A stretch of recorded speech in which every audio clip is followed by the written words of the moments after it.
আসসালামু আলাইকুম প্রিয় শিক্ষার্থীবৃন্দ। আলহামদুলিল্লাহ এসএসসি ভোকেশনাল এক্সাম 2026-এর কিছুক্ষণ পূর্বে গণিত পরীক্ষা শেষ হয়েছে।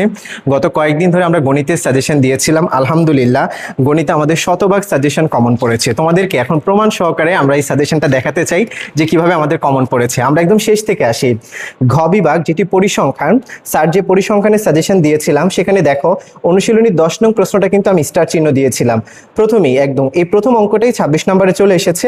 এরপরে উদাহরণের 12 নং যে অঙ্কটি রয়েছে সেটিও কিন্তু পরিসংখ্যানে চলে এসেছে। এই দুটোই কিন্তু আমার সাজেশনে ছিল। এরপরে তোমরা যদি একটু দেখো পরিমিতি যে গ বিভাগটা রয়েছে এখান থেকে দেখো 16.1 থেকে 5, 16.2 থেকে অনুশীলনী 5 নং অঙ্ক, 16.4 থেকে বা উদাহরণের 32 নং অঙ্ক, 16.4-এর অনুশীলনীর 15। এই যে এখানে দেখো 5টি অঙ্কের মধ্যে সরাসরিভাবে আমাদের সাজেশন থেকে কমন পড়েছে 4টি অঙ্ক, প্রথম দুটো এবং শেষ দুটো। তাহলে পরিমিতির যে আমাদের 12 নং, পুরো আমাদের 12 নম্বরই কিন্তু 12 নম্বরের মাঝে আমাদের প্রায় 16 নম্বরই কমন পড়ে গিয়েছে ধরতে গেলে। তাই তুমি যদি এই 4টা অঙ্কের মধ্য থেকে 3টা অঙ্ক দিয়ে থাকো আলহামদুলিল্লাহ তোমার পরিমিতিতে 12 নিশ্চিত হয়েছে। এরপরে তুমি যদি একটু তোমার বীজগণিত অংশে চলে আসো, যেখানে তোমাকে মোট 8টি প্রশ্ন অংশগ্রহণ করতে হবে, যেখানে 24 নম্বর। দেখো প্রথম দুটো প্রশ্নই কিন্তু এসেছে এক চলক বিশিষ্ট সমীকরণের এই অধ্যায় থেকে, যেগুলো স্যার সাজেশনে দিয়েছিলাম। অল্প কয়টা, প্রায় 6টার মতো অঙ্ক দিয়েছিলাম। দেখো 6টা অঙ্কের মধ্য থেকে তোমার 2টা অঙ্ক কমন চলে আসছে, প্রথম দুইটাই। তাহলে এখানে 3 তোমার 6 নাম্বার চলে আসলো। এরপরে দেখো অনুশীলনী 5.2 যে অধ্যায়টা, সেই অধ্যায়টার থেকে আমাদের 24 নম্বর যে সাজেশনে ছিল, 24 নম্বর সাজেশনের অঙ্কটা কিন্তু চলে এসেছে। এবং 11.1 যে অধ্যায়টা রয়েছে সেই অধ্যায় থেকেও তোমাদের উদাহরণের 7 নং অঙ্কটা চলে এসেছে। এটা কিন্তু স্যার স্টার চিহ্ন দিয়েছিলাম পরীক্ষাতে, মানে সাজেশনে যখন আমি দিয়েছিলাম তখন এটা স্টার মার্ক দিয়েছি, এই অঙ্কটা চলে এসেছে। সবচেয়ে মজার কথা হচ্ছে ধারা থেকে সবগুলো অঙ্ক কমন পড়েছে, 10, 11, 12। তুমি যদি আমার সাজেশনটা ফলো করে থাকো, অল্প কয়েকটা অঙ্ক আমি দিয়েছিলাম ধারা থেকে। 13.1 অধ্যায় থেকে দেখো 2টো অঙ্ক এসেছে, অনুশীলনী 13 নম্বর অঙ্কটা এসেছে, অনুশীলনীর 6 নং অঙ্ক এসেছে। আর 13.2 থেকে এসেছে অনুশীলনীর 10 নং অঙ্ক। তাহলে তোমার এখানে হচ্ছে 3 পুরো ধারা থেকে যে 9 মার্কই তোমার কিন্তু কমন পড়ে গিয়েছে। এরপরে আমরা চলে আসি জ্যামিতির একদম শেষ দিকে দেখো সম্পাদ্যতে। গতকালকে স্যার কিন্তু যখন অনুশীলনী 8.5 আমি যখন সাজেশন দিচ্ছিলাম বৃত্ত থেকে ধারাবাহিকভাবে, তখন কিন্তু আমি এই জ্যামিতিটাকে রেখেছিলাম। যে 19 নম্বরে যেটা এসেছে এটা তোমাদের 8.5 অনুশীলনীর 11 নং জ্যামিতি, আর 20-এ যে অঙ্কটা এসেছে সেটা হচ্ছে 10 নং জ্যামিতি।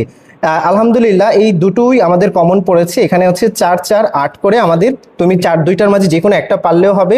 তারপরে দেখো সম্পাদ্যের যে প্রথম সেগমেন্ট, সেখানে আমাদের দুটো সম্পাদ্যের মধ্যে থেকে একটা সম্পাদ্য কমন পড়েছে, সেটা হচ্ছে 8.4-এর যে সম্পাদ্যটা এটা কমন পড়েছে। এখানে হচ্ছে আমাদের সম্পাদ্য 10।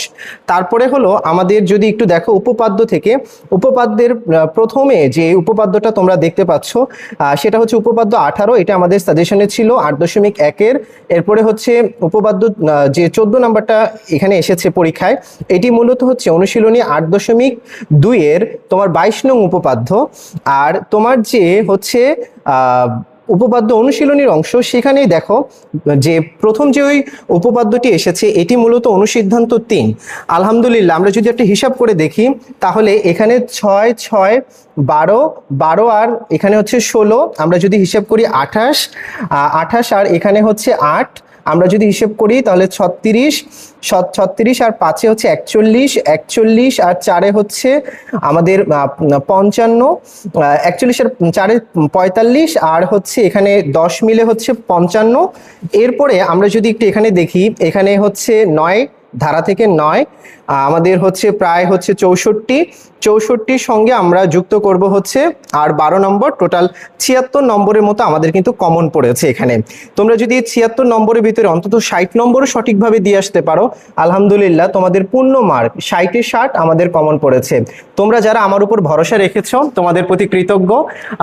শিক্ষার্থীদেরকে একটু কাছে জানতে চাই, আপনাদের এই পরীক্ষার প্রস্তুতি কেমন হয়েছে? ভালো হয়েছে? জি স্যার। কমন পড়েছে? সব অ্যানসার অংশগ্রহণ করে আসতে পেরেছে? ভালো, ইনশাআল্লাহ।